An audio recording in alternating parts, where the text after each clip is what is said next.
Hoy día quería contar un poco la visión que tenemos de la transformación digital desde las operaciones que hacemos en NASA, pero no solo desde las operaciones que hacemos en NASA, sino que también del punto de vista de los fenómenos físicos con los que tenemos que lidiar. Y voy a ir pasando por diferentes temas, entonces vamos a hablar un poco de cosas más filosóficas y después les voy a mostrar videos y cosas específicas e ir combinando de tal manera de transmitir qué es lo que está pasando en el espacio, porque el espacio nos enseña muchas cosas. Tenemos que ir muy lento, solamente podemos ocupar procesadores y tecnologías que están ultra probadas, por lo tanto las tecnologías van más atrás, pero por otro lado nos enfrentamos a fenómenos de la física fundamental que no lidiamos en la Tierra. Entonces el espacio nos da unas condiciones de borde muy interesantes para entender estos procesos de transformación. Entonces, primero quería hacer una reflexión de lo que significa esta transformación. Y yo creo que cuando hablamos de transformación digital, yo creo que hay que pensarlo como transformación en la manera en que transportamos el conocimiento. Que al final eso es lo que estamos transformando el envase en el que la humanidad transporta el conocimiento. Y la primera vez que pasó una transformación de este estilo fue con la prensa de Gutenberg. Y la prensa de Gutenberg fue una revolución para la humanidad. Eso fue lo que nos permitió salir de los tiempos de la edad oscura, digamos, de los tiempos medievales. ¿Por qué? Porque por primera vez pudimos transportar de generación en generación el conocimiento, los logros de cada generación. Eso fue lo que hicieron los libros. Entonces, no podemos dejar de poner atención a este hito y a lo que dijo Mark Twain. O sea, el mundo que tenemos ahora se lo debemos a Gutenberg, por lo bueno y por lo malo. Entonces, ¿qué es lo que pasa ahí? Lo que estamos viendo es que por primera vez la civilización humana pudo envasar y transportar el conocimiento temporalmente en el tiempo y mejorarlo. ¿Ya? Eso nos permitió salir de la Edad Media. Ahora, ¿qué pasa? Que nos enfrentamos a una transformación digital y lo que está pasando ahora es que es como una segunda prensa de Gutenberg. Nos estamos enfrentando a una situación donde el conocimiento lo estamos transportando y conteniendo de manera digital, lo cual nos permite infinitas posibilidades. ¿Por qué? Porque al transportarlo en forma digital, ya no solamente lo transportamos, sino que lo podemos editar y le damos a las máquinas la capacidad de crecer en este conocimiento. Entonces, si lo piensan, pasamos de este libro en la biblioteca, donde si uno quiere buscar algo, hay que pasearse por toda la biblioteca y probablemente no lo va a encontrar, aunque esté ahí, a una búsqueda rapidísima, infinita de toda la información, una sincronización y una evolución de la información en forma constante. Y ahora últimamente con las tecnologías de inteligencia artificial generativa, es construcción de conocimiento derivado de lo que ya está. Por lo tanto, no tenemos que dejar de perder la perspectiva de lo que hizo Gutenberg y la transformación gigantesca que estamos enfrentando ahora. Hay otro tema muy interesante acá, y que es que la transformación digital elimina las limitaciones biológicas. Porque los humanos tenemos capacidad de memoria limitada, tenemos capacidad de búsqueda limitada, tenemos capacidad de procesamiento limitada. Cuando uno transforma el conocimiento al área digital, lo que sucede es que las máquinas tienen capacidad ilimitada de procesar, de almacenar y de editar. Entonces, por lo tanto, las consecuencias son impredecibles. Y eso es lo que está pasando ahora con los Large Language Models como ChatGPT, que no sabemos qué implicancias van a tener. Por lo tanto, es esencial tener estas instancias en donde podemos conversar y abrir los ojos. ¿Qué está pasando? ¿Cómo nos está afectando? Y yo creo que la manera en que esto nos está afectando es muchísimo más sutil de lo que creemos. O sea, el efecto directo es la punta del iceberg. Hay un montón de transformaciones que van por debajo y que son muy potentes. Bueno, una manera simple de ver esto es mirar a los mercados. Entonces, nosotros podemos mirar a los mercados y lo que... Esto es un área, pero yo creo que nos dice mucho. Lo que hice acá, mostré el valor de las 10 empresas más de mayor capitalización bursátil del mundo en distintos años. ¿Ya? Y antes del 2007 no lo hice porque básicamente no cambia. Es muy estático. Y lo que vemos es que el 2007 los mercados estaban dominados por las petroleras, Exxon, por General Electric, por Microsoft y los bancos, comunicaciones, los bancos Citibank, después AT&T, Gazprom, la empresa de petróleo rusa. Si se fijan, después Bank of America, está Toyota, pero si se fijan es energía en petróleo, al final está Shell, entonces es más que nada gas and oil y banking. Y esto fue por mucho tiempo. ¿Ya? Entonces no hay que perder de perspectiva que yo empecé a hacer esto para atrás y se ponía un poco aburrido porque no cambiaba. Ahora, de repente nos vamos al año 2010 y ¿qué pasa? Empezamos a ver algunos cambios. 2010, esto hace muy poco, vemos que Exxon cae, pero PetroChina va más arriba. Y después cuando pasamos al 2018, Exxon sale del cuadro. O sea, en 8 años, una empresa que fue líder mundial por, no sé, 60 años, ¡pum!, sale de golpe, se cae. Es impresionante el verlo así. Y General Electric cae al 9 del número 2. Y al 2018 desaparece completamente. Sin embargo, empiezan a aparecer jugadores que no estaban. Apple sale del 2007 al 2010 en 3 años, pasa de no estar al número 5. Y el 2018 pasa al número 1. ¿Ya? Entonces, ¿qué es lo que estamos viendo? Que las empresas tradicionales de gas and oil van cayendo, mientras las empresas que se dedican a la tecnología van subiendo. Y entre el 2010 y el 2018 tenemos un montón de new players. Facebook, Amazon y Alphabet. ¡Pum! Van y se toman el mercado. Cuando estamos hablando de esto, los montos son gigantescos. O sea, el GDP de Chile son 360 millones. Acá estamos hablando de empresas que tienen valuaciones de 3, 4, 5, 6 veces todo el producto geográfico interno de Chile.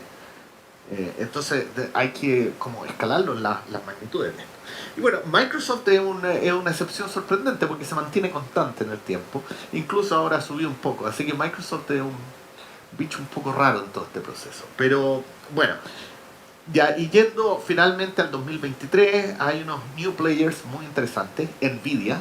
¿Por qué Nvidia? Por todo lo que son los chips para inteligencia artificial. Después tenemos Tesla, que Tesla Elon lo define como una empresa de robótica e inteligencia artificial, no solamente de autos. Y TSMC, que está en la mitad de toda esta disputa geopolítica. TSMC es la fábrica de semiconductores más grande del mundo, que está en Taiwán. Y no hay nadie más que tenga las capacidades de 5 nanómetros en las pistas. Entonces, y TSMC provee chips de defensa a Estados Unidos, a todo el mundo. Entonces hay una disputa muy complicada con China. Y bueno, entonces les quería mostrar esto porque lo que los mercados nos dicen, la transformación digital está arrasando, está dando vuelta los mercados. Bueno, habiendo dicho eso, les quiero contar un poco del ambiente en Silicon Valley, donde yo trabajo, y cómo se da todo esto. Entonces, lo quiero contar desde la perspectiva de NASA y cómo interactuamos nosotros con este ecosistema. Entonces, uno de los lugares donde yo trabajo es NASA Ames, que está en la mitad de Silicon Valley, y interactuamos con una serie de empresas de las que hemos conversado. Está Apple, está Google, está Tesla, Facebook, Instagram, aquí Twitter, YouTube, Oracle. Es un ecosistema enorme. Y lo interesante es que estas empresas están constantemente interactuando con el gobierno. Y no, en todos los ámbitos, no solo en los cohetes, sino que tenemos, por ejemplo, con Google tenemos una colaboración para el computador cuántico, en donde para NASA el computador cuántico se ocupa para lo que queremos es ver si podemos hacer simulaciones de fluidos, y Google lo ocupa para sus propios proyectos, entonces tenemos una colaboración con ellos. También los vehículos de conducción autónoma, todo el entrenamiento inicial se hizo en las pistas, en la pista aérea de NASA, porque esa no se ocupa normalmente, se ocupa cuando viene el presidente, cuando se sacan satélites, y también el campus de NASA, como vieron, es una ciudad entera. Entonces hay una colaboración constante entre las entidades de gobierno y este ecosistema de innovación y de emprendimiento. Al nivel de, como les digo, Tesla y Google, que ahora es Waymo, entrenan sus vehículos en la pista aérea y en las calles de NASA, porque es un ambiente cerrado. Entonces, como pueden ver, entre Google y NASA hay una reja nomás de diferencia, ya estamos completamente vecinos. Y hay toda esta colaboración. Así que es un poco, lo quería mostrar por un poco de cómo sea este ecosistema, especialmente en el proceso del sistema satelital nacional en Chile, que creo que se tiene que dar este proceso también. Bueno, ahora quiero pasar a otro tema con el que nos enfrentamos en el espacio constantemente, y que es la latencia. ¿Ya? Y la latencia y las implicancias para la colonización espacial y el metaverso. ¿Ya? La latencia quiere decir el retardo, ¿ya? El retardo que tenemos en las comunicaciones. Y esto no solamente tiene que ver para la colonización espacial, pero es muy dramático en el caso de la colonización espacial, pero también tiene que ver para el despliegue del metaverso acá digamos, la Tierra, porque llegó la pandemia y todos nos pusimos a hacer estas reuniones de Zoom con la familia, con los amigos, con no sé qué, y era un poco cansador cuando la reunión tenía más de 10 personas porque todos hablan, nadie se escucha, se retarda. El hecho que el metaverso funcione tiene que ver con que el hardware funcione bien y con que la latencia sea baja y con que todos se puedan escuchar de manera apropiada como nos escuchamos cuando conversamos. Entonces, la latencia tiene un efecto esencial y lo que les voy a mostrar de comunicaciones láser nos permite reducir la latencia de tal manera que el metaverso se dé en forma natural. Entonces, mi punto acá, les voy a mostrar dos extremos de los casos de latencia y cómo desde el espacio lo estamos, eh, digamos, resolviendo. Pero antes les quiero mostrar un poquito de algunas cosas prácticas que nos pasan en el espacio. Ahí tenemos el rover Mars Science Laboratory, perdón, el Perseverance, en construcción. Esa foto la tomé yo ahí con los colegas construyendo. Y al lado tenemos los sistemas de navegación. Lo que está más a la derecha, aquí, no sé si se puede ver, no se ve el cursor, es la nave espacial que nos lleva para allá, y lo que está abajo a la izquierda es un dron gigantesco cohete que vuela y elige el lugar donde va a poner el dron al entrar en Marte y lo baja, porque si llega y tú pones el dron en una roca y se da vuelta, se acabó la misión de $3.000 millones. O si se te cae en una grieta, también. Así que failure is not an option. Así que tenemos que tener todos los resguardos para evitar eso. ¿Ya? Y bueno, les quiero contar un poquito del ensamblaje en el cohete. ¿Ya? Este proceso se mete todo en una cápsula, un escudo térmico, y después va todo en un cohete. En este caso se lanzó en un Atlas V. Y bueno, y se fue a Marte. ¿Ya? Y acá tenemos un viaje de 8 meses. Nos demoramos 8 meses en llegar a Marte. Si se fijan, ahí está la Tierra, y van a ver un minuto que se separa algo de la Tierra y que dice Mars 2020.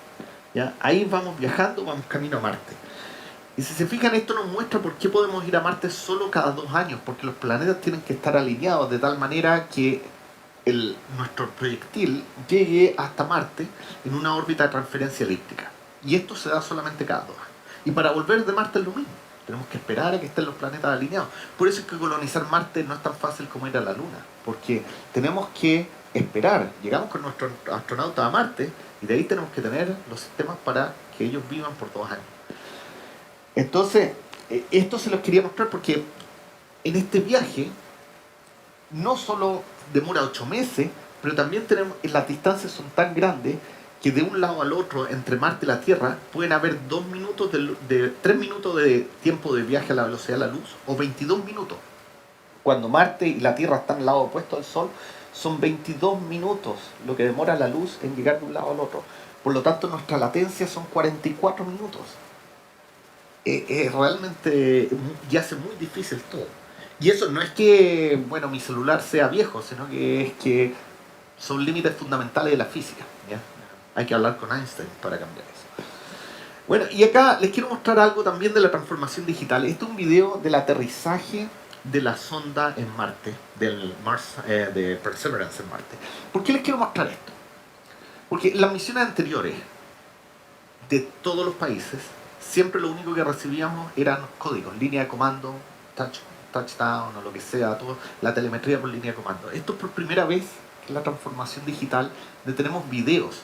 Ustedes pueden decir, ya, pero ¿qué tanto un video? Sí, no, pero un video de Marte, desde del aterrizaje, esto es algo inédito.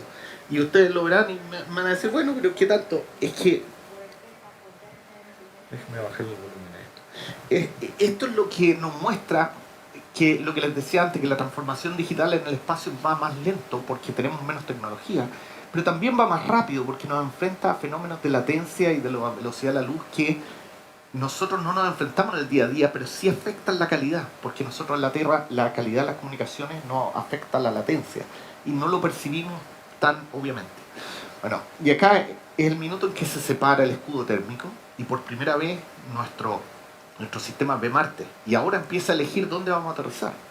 Todo esto es autónomo porque la luz demora demasiado tiempo en llegar a la Tierra y esta secuencia de 8 minutos desde el ingreso a la atmósfera marciana hasta aterrizar es completamente autónomo.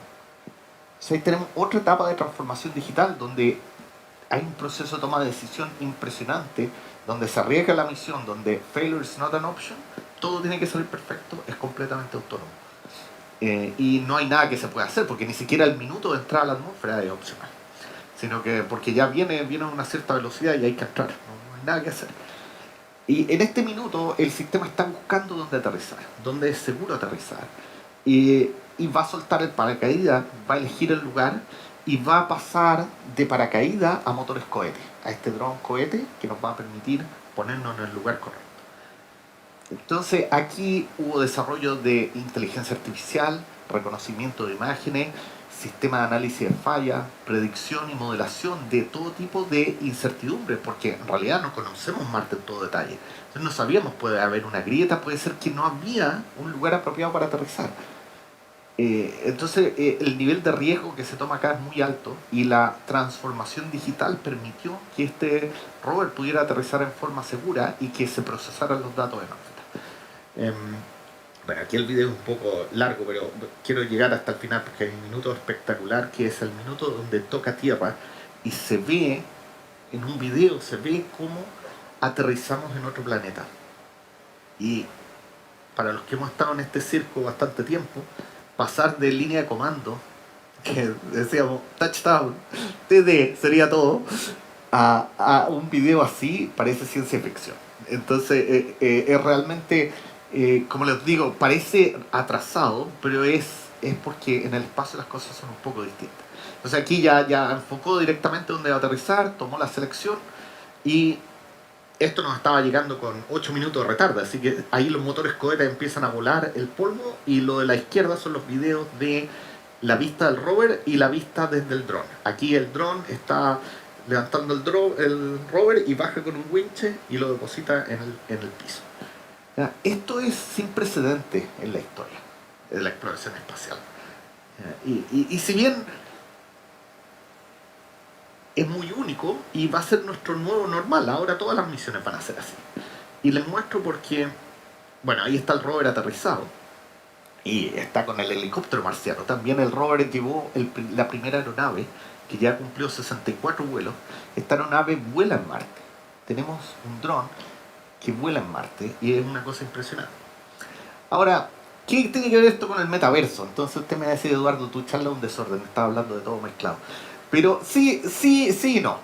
¿Qué tiene que ver con el metaverso? Esto es lo que va a pasar en 50 años, 100 años. ¿Ya? Vamos a tener esta base en Marte. Y esta base en Marte va a tener una latencia de hasta 44 minutos. ¿Qué va a pasar? No se puede tener una llamada por teléfono con Marte. No es que la tecnología esté atrasada. No, la física fundamental nos impide tener una llamada por teléfono.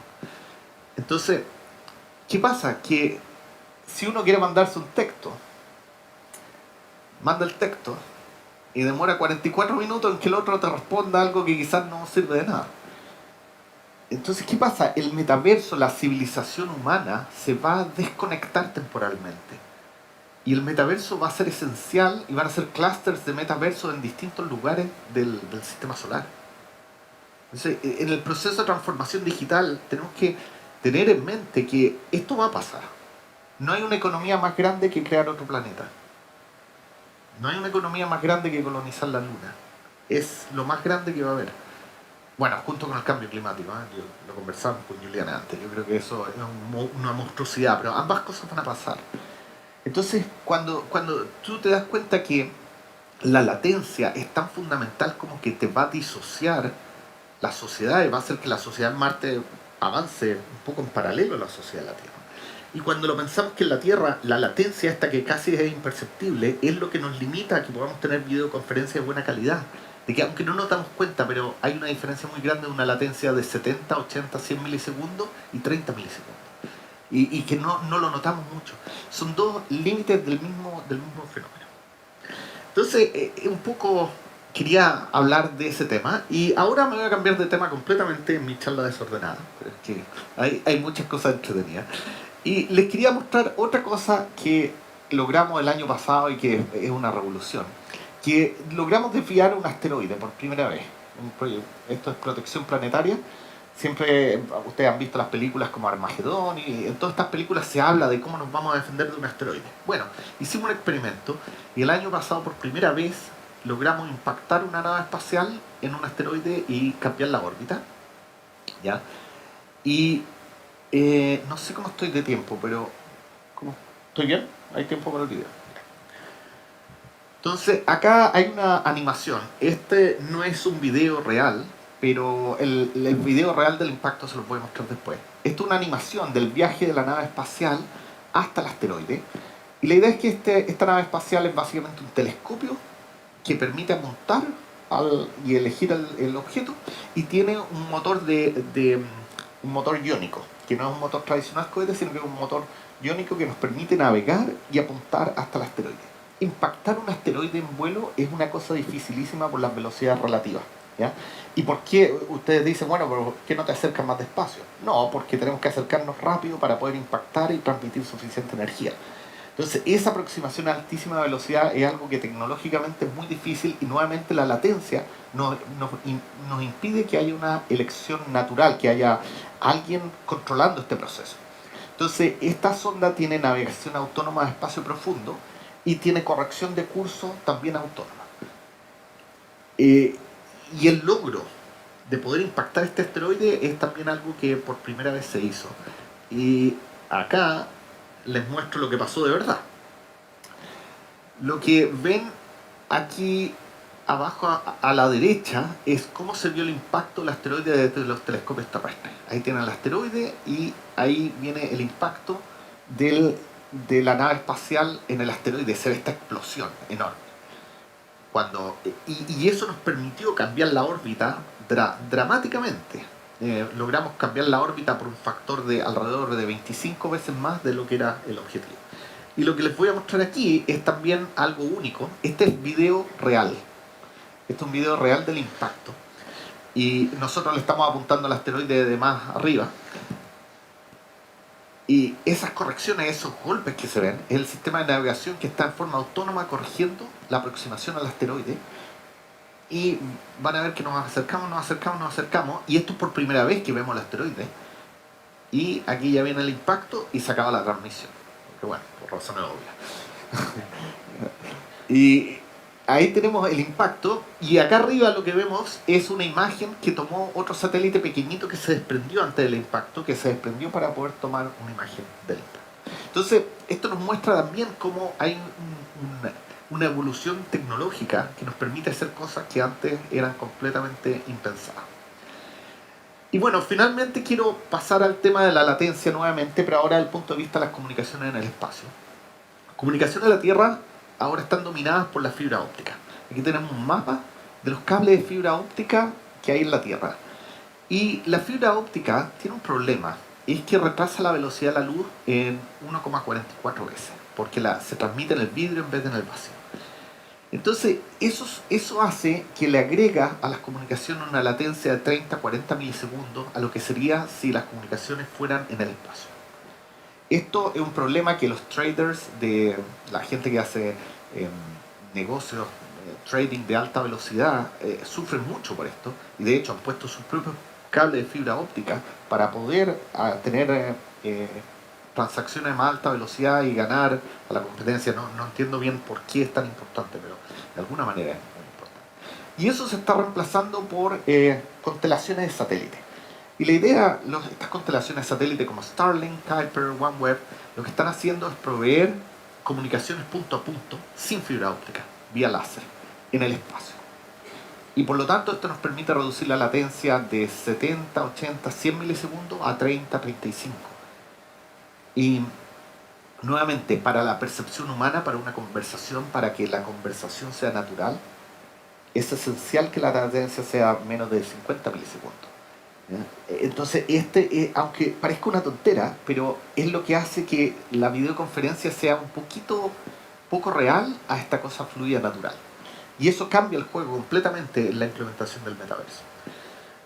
Y bueno, estas constelaciones, estos números están tan antiguos, porque Starlink ya tiene más de 4.000 satélites en órbita. OneWeb no ha aumentado tanto, pero siguen creciendo. Y bueno, y Chile por otro lado está pagando las consecuencias. Nuestro cielo único, donde tenemos los telescopios astronómicos, están siendo impactados por todos los satélites en el espacio. Entonces también aquí, esto es una nota independiente de la transformación digital, pero aquí pongo mi bandera de chileno. Y creo que no hay jurisdicción apropiada en este minuto. Y es un problema de que nuestro patrimonio se está viendo afectado por empresas privadas. Entonces hay que buscar una manera que haya una compensación, porque esto no va a parar. O sea, vamos a tener el cielo lleno de satélites, lo que hagamos. Y bueno, en ese proceso hay más cosas pasando también. Hay lo que se llaman los relays geoestacionarios, que son maneras de comunicarnos. Imagínense ustedes están en un satélite orbitando la Tierra, órbita baja, y se tienen que comunicar con la Tierra. Bueno, yo no puedo llegar y comunicarme porque paso sobre una antena y mi pasada demora 3 minutos y ya estoy en el otro lado de la antena y ya no me puedo comunicar. Si me tengo que comunicar constantemente, tengo que hacerlo vía un relay geoestacionario. Ese quiere decir que de mi satélite de órbita baja subo a un satélite que está muy arriba y de ese bajo a la Tierra. ¿Ya? Y les quiero mostrar esto porque es un emprendimiento de unos argentinos que a mí me sorprendieron mucho y que creo que debería ser un ejemplo para la universidad. Esta empresa se llama Skylum y lo que hicieron, llegaron a Argentina, llegaron a Estados Unidos, 2 argentinos, y me dicen: Eduardo, oye, queremos hacer este proyecto. Entonces me cuentan el proyecto, que era reconstruir esta red, y yo les digo: oye, fantástico. Entonces les doy una carta de recomendación para Skydeck, que es una incubadora en Berkeley, y en 2 años ya tenían contratos con el Departamento de Defensa para construir un segundo Starlink pero de defensa. Entonces, ese mindset que hablábamos, ¿te acuerdas? El mindset de llegar y pararse en Silicon Valley y llegar y decir: no, voy a construir una constelación interplanetaria y voy a hablar con el Departamento de Defensa y les voy a vender un nuevo sistema. Se puede.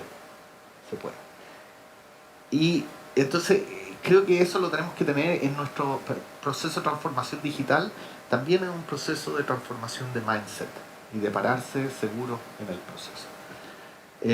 Bueno, y acá les quiero mostrar un video de cómo funciona esto. Este es un video NASA, porque NASA está haciendo lo mismo en paralelo y va más o menos a la misma velocidad que lo que está haciendo la empresa argentina. Entonces, aquí tenemos la Estación Espacial Internacional comunicándose con un láser hasta un satélite geoestacionario, y el satélite geoestacionario baja a la Tierra. ¿Ya? Entonces, esto va a ser el futuro de las comunicaciones. Así va a operar, todas comunicaciones por láser. Y acá Chile también tiene un rol muy, muy importante. Pero ya no me quiero ir demasiado por las ramas. El punto acá para el seminario de transformación digital es que las comunicaciones, la latencia, tienen una importancia fundamental, y que entendamos esa implicancia y que entendamos cómo se va a desarrollar el metaverso cuando colonicemos Marte y la Luna es súper importante. Bueno, finalmente quiero cerrar con algunos puntos claves que yo veo. La primera es que la interfase entre los humanos y la máquina se moverá rápidamente al lenguaje natural. Por 30 años, creo, no sé, llevo programando, partí con C, después Python, después MATLAB, lo que sea, y falta una punto y coma y ya, error, y uno se demora horas en encontrarlo. Eso no es normal. Los humanos no deberíamos estar lidiando con el punto y coma que faltó. Eso lo tiene que hacer la máquina. ¿Ya? Y eso lo hemos visto pasar desde el lenguaje assembler al lenguaje como C, y cada vez el lenguaje más alto nivel. Y ahora eso se va a disparar. con ChatGPT, los Large Language Models, lo que va a pasar es que vamos a converger al no-code o lenguaje natural en forma rapidísima. Y vamos a ver una revolución en la cual los estudiantes van a empezar a programar. Y el valor agregado va a estar en entender los algoritmos y no en escribir el código, en pensar qué es lo que el software tiene que hacer. Pero también hay otro valor agregado, es que los humanos vamos a tener que dar contexto. La inteligencia artificial es muy buena cuando tú le defines los bordes, y es muy profunda y es mucho más capaz que un humano. La inteligencia artificial tiene problemas cuando no tiene contexto, ni tiene boundaries. Entonces nuestros futuros estudiantes van a tener que ser los que le dan contexto y le dan límites a la inteligencia artificial, más que en escribir el código. Esto yo lo estoy viendo, lo veo pasando en muchas áreas y creo que es esencial que nos enfoquemos en eso. Ahora también, al mismo tiempo que digo eso, voy a decir una contradicción, que es que es esencial que los humanos entendamos la física y mantengamos el entendimiento de la matemática. No es contradicción, porque lo que yo digo es que escribir el código no es importante, pero sí entender la física detrás. ¿Por qué? Porque la física detrás y la matemática es lo que nos da el boundary condition, lo que nos da los límites, lo que nos permite entender cómo debería funcionar el algoritmo. Nos da la parte de alto nivel cognitiva que el humano va a tener que dar a las máquinas. Entonces, esos son los puntos que yo veo en esta transformación digital que los alumnos deberían tener presentes. Por lo tanto, la tentación a enseñemos solo Large Language Model y programación, digamos, entrenamiento modelo, sí, es buena, pero si queremos solidez, lo que nos va a hacer durar de largo plazo y ser competitivo va a ser entender la física fundamental y al mismo tiempo saber entrenar tu sistema de inteligencia artificial. Finalmente, quiero continuar con mi desorden, y este es el último video que sacaba mi presentación, de algo que me encanta y que también en San Francisco tenemos los vehículos autónomos ya funcionando. Y antes de venir salí en uno y tomé un video para compartir acá, porque creo que es impresionante. Y bueno, llamé al vehículo, es un sistema de taxi, así como un Uber. Llegó a buscarme, no paró en el lugar apropiado, lo tuve que ir a perseguir. Llegó y bueno, no había nadie, obviamente. Y nada, salimos y maneja solo. Maneja, y lo impresionante es que maneja como un humano, ¿eh? Es la misma sensación, uno llega a un disco par y como que titubea y todo ese tipo de cosas, ¿ya? Es lo mismo, ¿ya? ¿Por qué? Porque lo entrenan humanos y la inteligencia artificial lo que hace es copiar el comportamiento. De hecho, cada uno tiene nombre, y como me entretiene tanto esto, salgo todo el tiempo porque soy community advocate, no sé, el título que me dieron, y me dejan salir gratis. Y la cosa es que cada uno tiene personalidad distinta, porque los entrenan choferes distintos. Entonces tú sales con Pride, por ejemplo, y es un loco, y sales con Pancake y maneja pero muy tranquilo. Entonces es realmente, si tienen la oportunidad, y lo hacen intencionalmente, porque quieren tener distintos entrenamientos, y después te preguntan qué tan cómodo te sentiste en el viaje. Porque les ha pasado en un Uber que uno dice, voy con un loco, o en realidad este tipo no se mueve. Bueno, te pueden dar la experiencia apropiada de acuerdo a lo que tú quieras. Bueno, en este minuto en San Francisco hay 3 empresas ya dando este servicio y pasan los vehículos sin conductor todo el tiempo, ya la gente se acostumbró. Y bueno, todos les hacemos broma y los molestamos. Yo estoy siempre haciendo experimentos cómo reacciona. Por ejemplo, el otro día me iba a estacionar y se me paró uno detrás y le puse la luz de retroceso a ver qué hacía. Y retrocedió y me dejó el espacio. Entonces toma las decisiones, y eso ha cambiado, mejorado muy rápidamente. Bueno, yo creo que ya es suficiente, los dejo de aburrir, pero este es un tema muy entretenido, me apasiona mucho. Y nada, le agradezco por su tiempo. Quiero felicitar al rector y a ti por todo este esfuerzo que están haciendo, creo que es esencial. Creo que como universidad están marcando la pauta de lo que Chile tiene que hacer. Y nada, muchas gracias.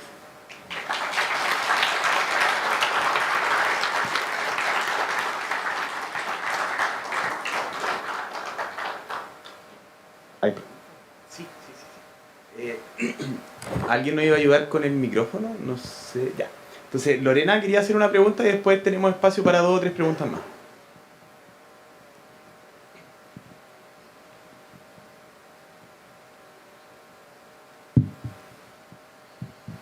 Vale, muchas gracias por la exposición, súper aclaratoria, súper interesante.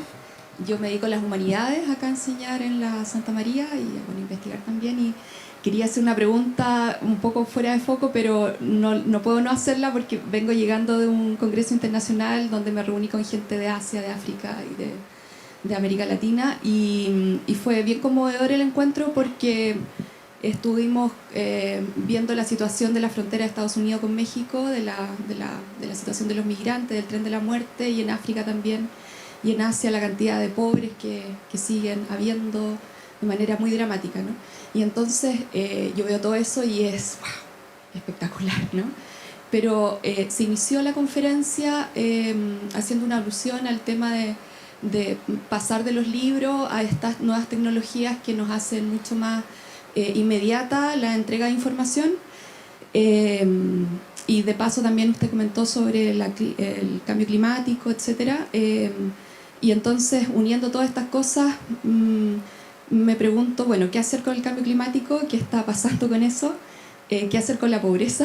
Yo sé que no es cierto, usted está en otra cosa, pero ya que está en Estados Unidos y conversando con gente que puede transformar el mundo, me pregunto si de verdad la transformación del mundo es equilibrada, si se considera todas las personas de todas las tradiciones y de todas las culturas, si esta visión, ¿cierto?, lo puede efectivamente transformar, soñar con parar las guerras que hay en el mundo hoy día, que estamos en guerra, ¿no? Y entonces, espero que no sea incómoda a mí, pero de verdad me preocupa mucho porque podemos frenar, digamos, fenómenos que ocurren en el universo, pero ¿cómo lo hacemos para frenar las desigualdades mortales que estamos viviendo en el planeta Tierra hoy día, ¿no? Y que son súper históricas, ¿no? Y entonces, disculpe, que me alargue, pero pasar no por la biblioteca y tener que encontrarnos con todos estos libros que nos cuentan la historia de las culturas y que, como bien usted dijo, a lo mejor nos quita mucho tiempo y nunca encontramos el libro que estamos buscando, quizás nos permitía enterarnos de otras situaciones, y ahora por la inteligencia artificial tengo inmediatamente la respuesta que quiero y entonces no me encuentro con nadie más. Puedo ir a todos lados sin salir de mi pieza, ¿no? Como lo muestra algún capítulo de Black Mirror por ahí. Entonces, desde la humanidad le pregunto, ¿cierto?, si esto efectivamente podría ser liberadora para la humanidad o seguir en un progreso, ¿cierto?, que efectivamente es desequilibrado a mi parecer, desde mi punto de vista. Gracias. Bueno, excelente pregunta y te la agradezco, porque concuerdo completamente contigo y yo creo que todo esto es muy nocivo. O sea, la transformación digital es ciertamente muy peligrosa y creo que nos está impactando como sociedad de una manera dramática. El hecho de que el contenido se pueda adaptar y se pueda entregar en forma dinámica es peligrosísimo, porque naturalmente facilita la polarización. O sea, está demostrado de que el engagement tiene que ver con el contenido que en general que crea más miedo, que crea rabia, que crea reacciones. Por lo tanto, hay un incentivo natural a que el contenido se polarice. El contenido que te inyectan estas redes te polariza. Y yo creo que es parte del problema que estamos viendo de polarización política en todos los países en este minuto, es por una inyección de contenido polarizado que es la manera que el algoritmo de inteligencia artificial maximiza la función de mérito, que es maximizar el engagement, mantener a la gente. Entonces, primero que nada, estoy completamente de acuerdo, no lo toqué porque, bueno, tenía que elegir los temas, y este es un tema más controversial, así que me quise ir seguro.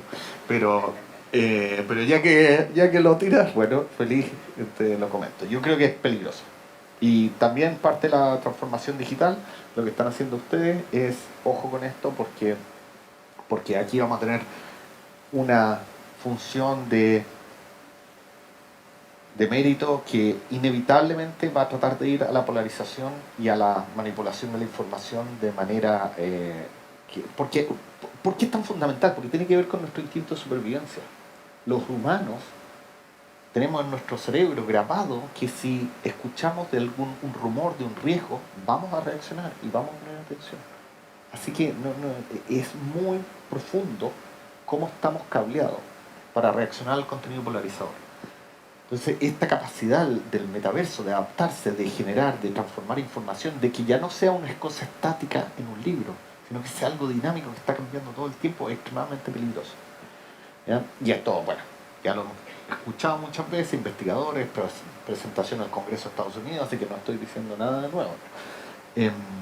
Así que yo creo que también parte de del esfuerzo que están haciendo ustedes tiene que ver con cómo combatimos eso, cómo enfrentamos un incentivo que no es positivo y cómo balanceamos. Yo creo que es un desafío.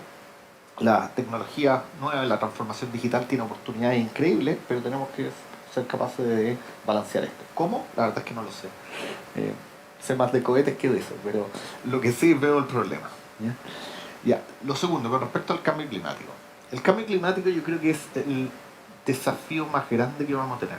Esta idea de colonizar Marte, la Luna que les contaba, yo creo que es secundario a proteger nuestro planeta.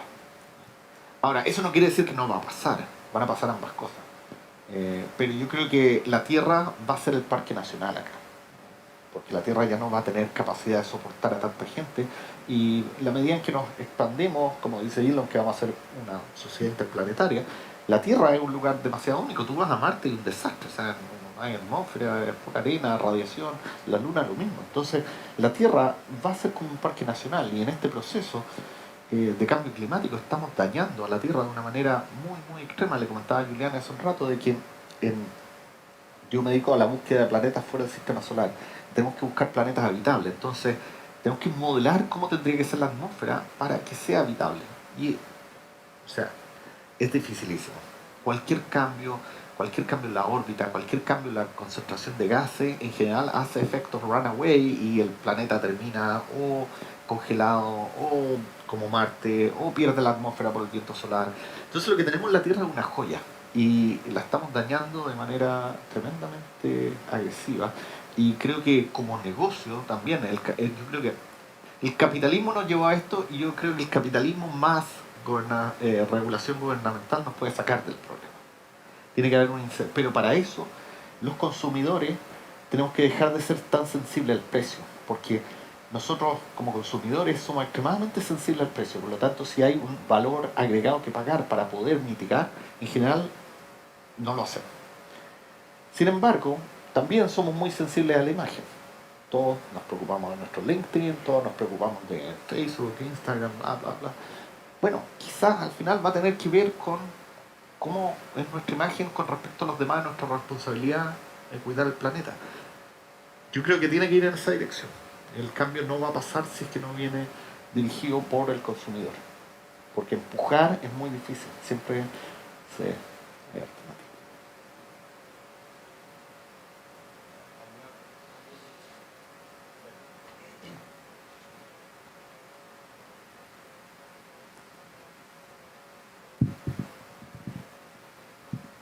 Muchas gracias por la presentación, muy interesante. Yo quisiera hacer una consulta en términos generales sobre la NASA, que se ha visto involucrada, ha sido uno de los protagonistas de la carrera espacial y estos desafíos tan importantes que han generado una cantidad de subproductos que nosotros en la universidad utilizamos hoy en día, como por ejemplo citar uno, lo que es los TRL, por ejemplo. Eso parte de la NASA, que era no recuerdo las siglas, algo así como... Technology Readiness Level. Exactamente, claro. Entonces, eso ahora se utiliza en términos de desarrollo del laboratorio y cuánto del laboratorio para pasar al mercado, ¿no? Se sistematizó. A nivel conceptual, en transformación digital, ¿la NASA tiene algún marco similar en el que esté, incursionando, dado que tiene estas exigencias que son mayores que las que tenemos en el resto de la sociedad? Y eso pudiera organizarse de una manera diferente y nosotros beneficiarnos de ese marco conceptual. ¿Tú dices algo distinto del TRL? Porque claro, pero relacionado a la transformación digital, digamos, si tienen... No, lo que pasa es que la asignación de Technology Readiness Level es genérica, por lo tanto también se puede aplicar a la transformación digital. Entonces tú podrías aplicar los mismos conceptos.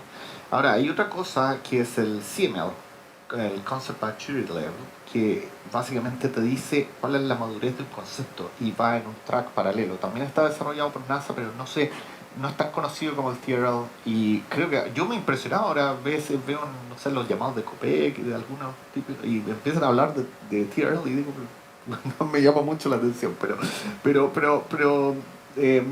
está bien, o sea, el concepto se puede aplicar.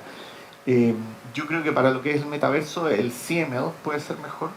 Lo ocupamos en la maduración de misiones espaciales. Tiene que ver más con la maduración del concepto entero. El TRL es muy específico a una tecnología. Cuando es una cosa más grande como una misión completa, donde hay muchas aristas, desde ciencia, tecnología, implementación, el project management, ocupamos CML, que es Concept Maturity Level. Y yo creo que quizás para el metaverso CML puede ser más apropiado porque involucra mucho más áreas. Así que, sí. Muchísimas gracias. Ahí, googlealo y lo Sí, vas a sí, encontrar. CML, justamente lo andaba pensando. Sí, gracias.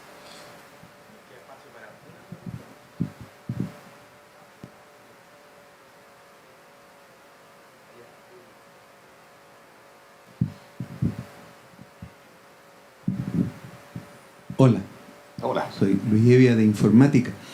Excelente la presentación, gracias. ¿Cómo te imaginas tú nuestras clases? ¿No? En muy poco tiempo, porque no podemos esperar hasta que todo esto termine, para en ese momento decir, bueno, ahora vamos a empezar realmente con la transformación digital.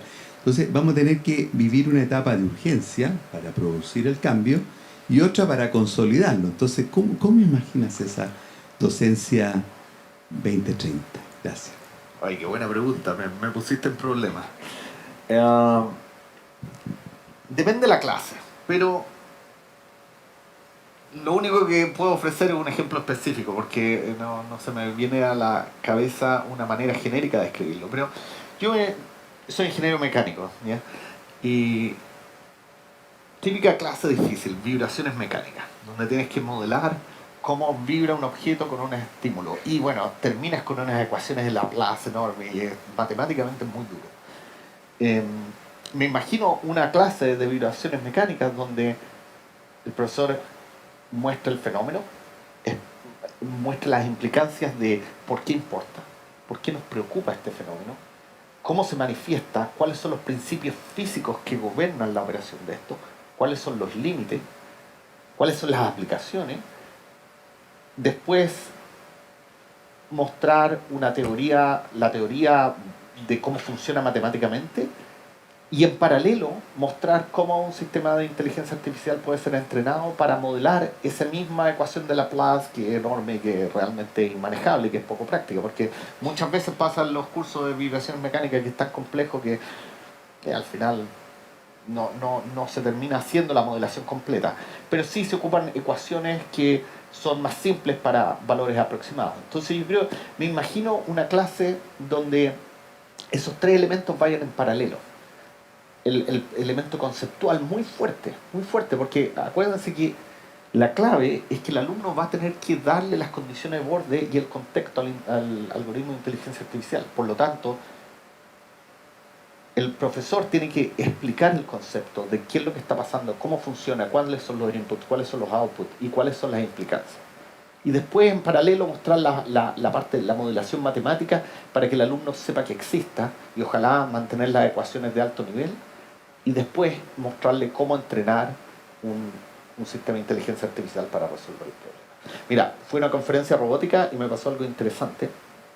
Había un alumno mostrando un sistema, un robot que controlaba un sistema lineal, que para poder modelarlo lo único que hay que hacer es una inversión de una matriz de 8×8.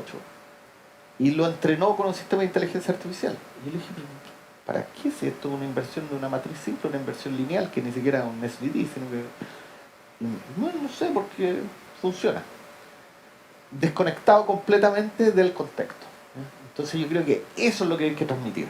Esta es tu herramienta de modelación, fuerza bruta, inteligencia artificial. Esto es cómo funcionan las cosas. Aquí es cuando en realidad no te vale la pena entrenar un sistema de inteligencia artificial. Aquí esta ecuación de Laplace insolvible, que sí. Aquí, dale. Eso es lo que yo creo que hay que hacer.